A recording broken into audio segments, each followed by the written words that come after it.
गौरव भरी अवसर पर આપણે ભારતના શૌર્ય અને બલિદાનને યાદ કરી રહ્યા છીએ।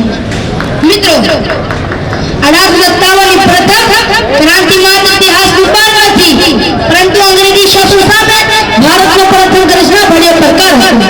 આ ક્રાંતિમાં મુસલમાનોની બહાદુરી અદ્ભુત રહી છે। બાદશાહ જફરે સ્નાતક છોડ્યું, પરંતુ ગુલામી સ્વીકારી નહીં। મોજે મુદલ્લા શાહ જે અબ્દુલ્લા ખાન અને જાતિના ભેદ ભૂલાવી દેશ માટે લોકોનો ભાગ કર્યા। હિન્દુ અને મુસલમાન એક સાથે લડ્યા, માત્ર એક જ વાત સાથે, દેશ પહેલા બધું પછી। મુસલમાન શહીદો ફાંસીના ફંદા અને જુલમના તચ્છા સામે પહોંચ્યા રહ્યા। તેમણે સાબિત કર્યું કે મુસલમાન માત્ર પોતાના ધર્મના નહીં, પરંતુ ભારતના બધા સિપાહી રહ્યા છે।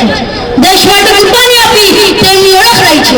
આજે પણ મુસલમાન સમાજ ભારતની એકતા શાંતિ માટે પ્રતિબદ્ધ છે। આ ઇતિહાસ પર દરેક ભારતીયને ગૌરવ થવું જોઈએ। આ શહીદોની યાદ આપણને હંમેશા યાદ અપાવતી રહે છે કે ભારતની આઝાદી તમામ ધર્મોના બલિદાનથી પ્રાપ્ત થઈ છે।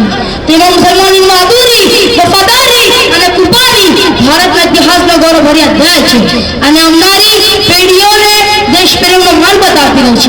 આ વિશ્વાસ સાથે હું મારી વાત પૂર્ણ કરું છું। અમે સૌ મળીને ભારતની એકતાનું બંધારણને મજબૂત રાખીશું। આમીન। વાખિર દામાન અલહમ્દુલિલ્લાહ રબ્બિલ આલમીન। अस्सलामु अलैकुम व रहमतुल्लाहि व बरकातुहू।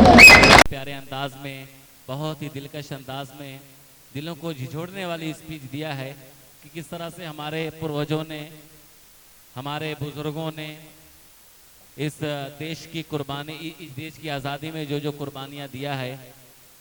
मैं इस बच्चे का शुक्रिया अदा करूँगा और अल्लाह से दुआ करता हूँ कि अल्लाह दिन दोगुनी रात चौगनी और भी तरक्की दे, ताकि ये बच्चा आगे बढ़ कर के हमारे समाज में और अच्छा कुछ करें जब अपने बिल्कुल उरूज पर हों। और एक शेर इसी मुनासिबत से दोस्तों याद आ रहा है मुझे, बस उसका 4 लाइन का शेर है, लेकिन अभी 2 ही लाइन याद आ रही है कि हमारे बच्चों को नफरत की पुस्तकें ना पढ़ाओ कि इन फरिश्तों को अब्दुल कलाम होना है। इन फरिश्तों को अब्दुल कलाम होना है। बहरहाल आपने देखा कि ये बड़े प्यारे अंदाज में इस बच्चे ने बड़ी अच्छी स्पीच दिया।